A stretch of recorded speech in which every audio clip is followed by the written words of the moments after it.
Hi friends, welcome to my Roja Muchatlu YouTube channel. ఈరోజు నేను యాట mutton ఎలా వండాలనేది వీడియో చూపించబోతున్నాను. చివరి వరకు క్లిక్ చేయకుండా చూడండి. చాలా ఈజీగా, సింపుల్గా, టేస్టీగా ఎలా వండాలనేది నేను వీడియో చూపించబోతున్నాను.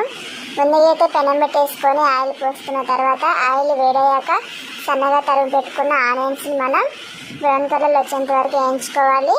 కరివేపాకు, ఆనియన్స్ని ఇవి మంచిగా బ్రౌన్ కలర్లోకి వచ్చాక అందులో కొంచెం పసుపు, అలాగే అల్లం వెల్లుల్లి పేస్ట్ వేసుకొని కలుపుకోవాలి. తర్వాత నీట్గా కడిగి పెట్టుకున్న మటన్ వేసుకొని ఇలా మటన్ ఉడికిన తర్వాత మనకు టేస్ట్కి సరిపడా కారంని యాడ్ చేసుకోవాలి.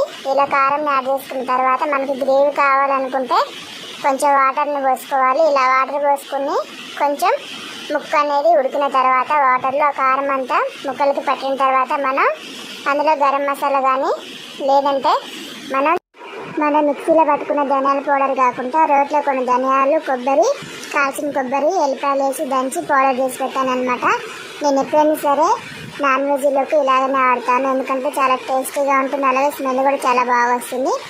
ఇలా మనకి కూర ఉడికాక ఆయిల్ ఇలా పైకి తేలిందంటే మనకి కూర రెడీ అయిపోయినట్టే, ముక్కలు కూడా చాలా చక్కగా ఉడికినట్టే. మనం ఇందులో ఏం యాడ్ చేయలేదు, టమాటా కానీ పెరుగు కానీ ఏం యాడ్ చేయకుండా. చూసారు కదా ఎంత గ్రేవీ అనేది మనకు వచ్చిందో. ఎప్పుడైనా సరే మనం నాన్ వెజ్ వండుకున్నప్పుడు ఇంట్లో ఇలా తయారు చేసి పెట్టుకున్న కొబ్బరి పౌడర్ని వేసుకోవాలి. అప్పుడే గ్రేవీ అనేది మనకి చాలా చక్కగా వస్తుంది అనమాట. ఈ ఆటుకూర రెసిపీ అనేది చాలామంది ఇష్టపడతారు, ఎందుకంటే నాన్ వెజ్ అంటే ఇష్టపడిన వాళ్ళు అంటే ఎవరు ఉండరు. అందులో మటన్ అంటే చాలామందికి ఇష్టం.